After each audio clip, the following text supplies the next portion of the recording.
Mac Quayle, congratulations on your recent Emmy win for your work on Mr. Robot. I want to ask what that kind of recognition has meant for you in your career. You know, it was a really surreal and humbling experience to have that happen, to be recognized by that community of so many talented people. And I mean, it's been a little while now, and yet it's kind of still hasn't sunken in. Hard to believe that it happened. Indeed. Well, did it put any pressure on you at all going into the second season? I don't think it was any extra pressure. That there was already some pressure because the first season had been so well received, and the music had gotten a lot of attention. So we knew we had to, not let people down. So, but I don't think any additional pressure came from the Emmy. Well, going into season two, you had already laid the groundwork in season one for the theme and various other motifs. The story, not to give anything away for people who haven't seen it, but had a radical twist, to say the least, at the end of season one. And that quite affected the narrative arc of season two. Did your work change at all or grow or develop? Well, a lot of the show takes place in Elliot's head. Mm-hmm. That's where the viewer spends a lot of time, in with his thoughts and in his perception of reality.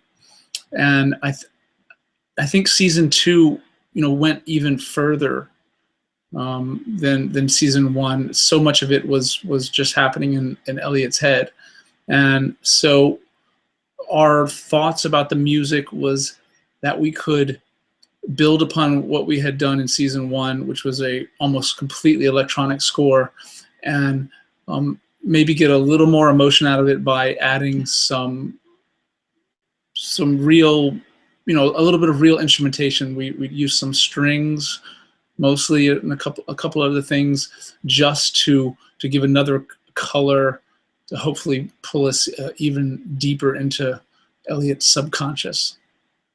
To that point, is it difficult?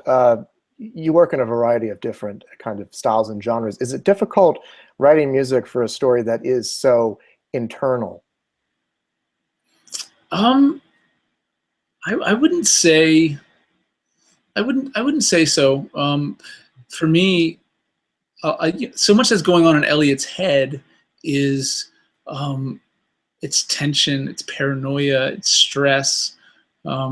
There's maybe hallucinations, dream-like quality, a lot of different things. And writing music for those types of emotions and moods just comes naturally to me. So it's been, I felt very comfortable in that kind of a scary place inside Elliot's head.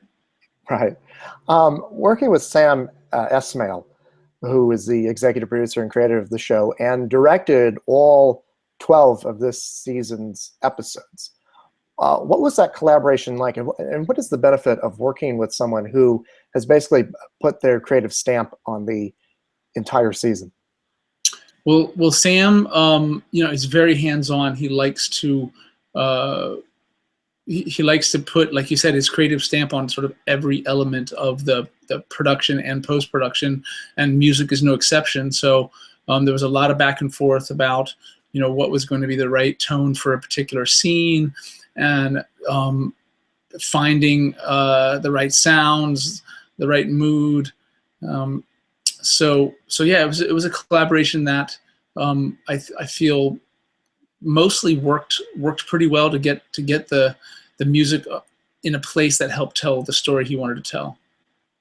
What for you were some episodes that that stood out for you from this season, where you thought your work really stood out? I'm quite fond of the first episode. I love the way the season opened. There's a really nice sort of setup of what's to come for the rest of the season.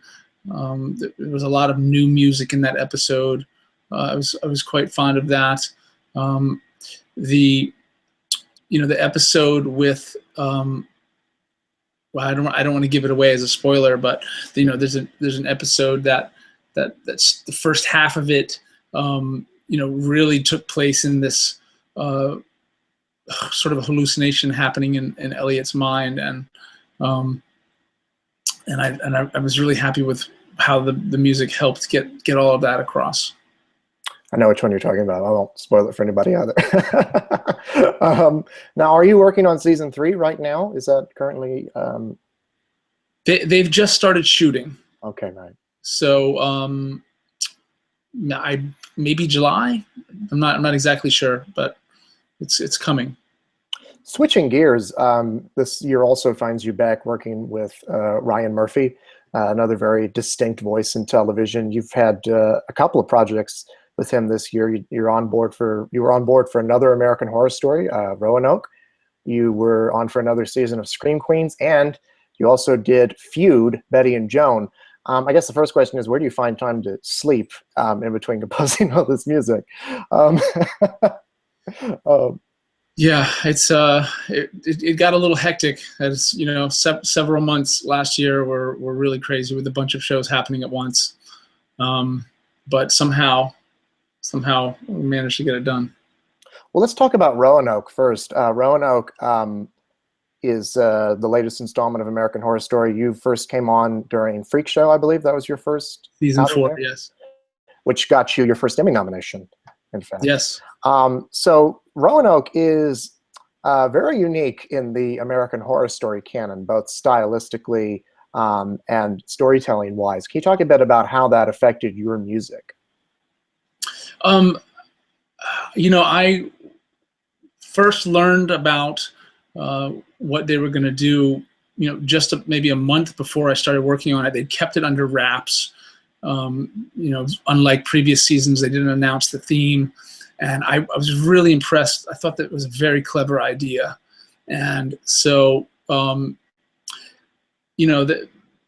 first half of the season, the show, you're sort of scratching your head, like what is going on here? Because instead of American Horror Story, it looks like a reality TV show. There's something very different about it. And so we were trying to find a place for the music to still be what people expect from American Horror Story, but also to give us this feel that we're actually in another show, which they called My Roanoke Nightmare. So it was a challenge to find that place. We didn't want to go full reality TV show music, but we also didn't want to just have it sound like what you would always expect from American Horror Story. Well, what's fascinating about the first half of that season, and what was really brilliantly done, I thought, was the way that it's still able to create suspense and fear within the audience as you're watching it, even though it's a film within a film, right? It's different than most other American Horror Stories in that respect. Did that make your job a little harder? I mean, when in initial discussions, when we talked about trying to find this tone that was sort of half reality show, half American Horror Story, it sounded like it might be an unusual mark to hit. But as we got into it, and there grew a body of music that were going to be the themes for the season, then it pretty much just unfolded as, in a similar way to the previous 2 seasons that I had worked on. And yeah, we just did what we needed to do to tell the story. And the second half was so great, the way it just completely switched and pulled the rug out from under you. What did you think when you first? I don't want to spoil anything for people, but what did you think when you first got that episode in?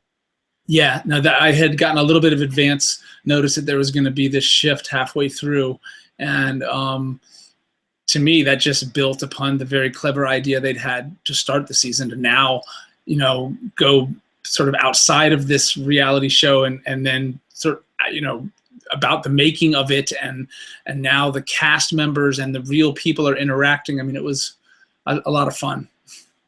and it plays so interestingly with the whole found footage aesthetic. I wanted to talk about Feud, which is just getting ready to wrap up. Very different from your other work this year. Talk a little bit about how you got involved with that. Well, again, a Ryan Murphy show, and when I first heard about it, I didn't know quite what to expect. I had seen the film Whatever Happened to Baby Jane. I honestly didn't know that there had been a feud between the two actors, but once they started getting closer to production and I got to read the first couple of scripts, it started to become a little clearer. We started to have some discussions about the music. It's a period piece, takes place in the early 60s. Ryan wanted it to sound like the early 60s. We wanted it to be an orchestral sound. And so we knew that that would be the palette, orchestral music from the 60s. And then the emotion would speak to the tension between the two women, and also the sadness in what they went through in their lives and how they were treated by Hollywood. So with those three parameters, I was able to get to work. There is certainly a great tenderness to the show, and in the way that the two actresses, Betty Davis and Joan Crawford, are portrayed. I think on paper, a lot of people probably thought this was going to be sort of a camp fest, but it really does do a great job of getting you to feel for what these women go through. Can you talk a little bit about how you express the emotion underneath that? Well, yes. I mean, there was a concerted effort to veer away from the camp as much as possible, given the subject matter and the time period, and it was not possible to completely lose it. But the whole way through, Ryan's intention was, this is a very sad story. It's very sad, and so he was constantly pushing me to make the music more sad, if possible. That would be the most consistent note that I would get. I love this cue, but it needs to be more sad, like really tearjerker. So minor chords, sad strings, melancholy. There was a lot of that throughout the season. And going back to that old Hollywood sound, I wonder, did you have any specific influences that you drew from, like maybe the original film or some great early composers? How did you, where did you look to get that sound? I mean, yes, definitely some early composers. Bernard Herrmann, of course, has influenced all of us. Just an incredible talent that mark is everywhere. John Barry, Henry Mancini, the soundtrack to the original film, Frank Duvall composed, and not overall a very appropriate sound for what we were trying to do with Feud, but some elements were definitely inspirational. And sort of just a side note, I looked up Frank Duvall, and he had a long career, and he later went on to write that Brady Bunch theme and score the Brady Bunch television show. So I think that's quite a long way away from Whatever Happened to Baby Jane. Wow, I did not know that. That is fascinating. I definitely got a Bernard Herrmann vibe, especially in the opening title sequence, the main title theme. Was that a specific influence from you? Because I mean, those credits are a lot like Saul Bass and early Hitchcock movies. I mean, it wasn't specifically from a particular Bernard Herrmann piece, but it just was, definitely Bernard is in there a little bit, and like I was saying, the John Barry. There's also like a little thing that I sort of was inspired by from the score to the film, and yeah, I just sort of threw it all in a pot, and that's what came out.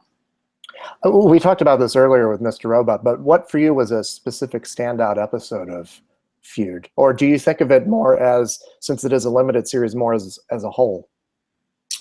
Well, there are there's so many really good episodes.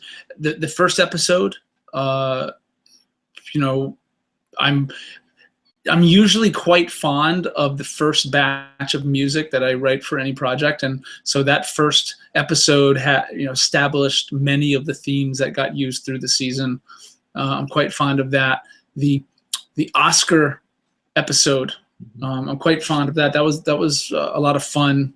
The music in there, and then just a crazy, what a crazy story about what happened at the Oscars, and Joan Crawford accepting the award. I mean, there's just yeah, that was a great episode. And then the final episode is so sad, and I found that really rewarding to write, to help make us feel sad for these women and where their lives went. The final piece of music in that episode is actually an alternative arrangement of the main title. Wow. And I loved getting to close the season with that version. The season opens with the main title and closes with this sort of alternative version of it. I found that very, very satisfying. I can't wait to see it. I've been enjoying it thoroughly.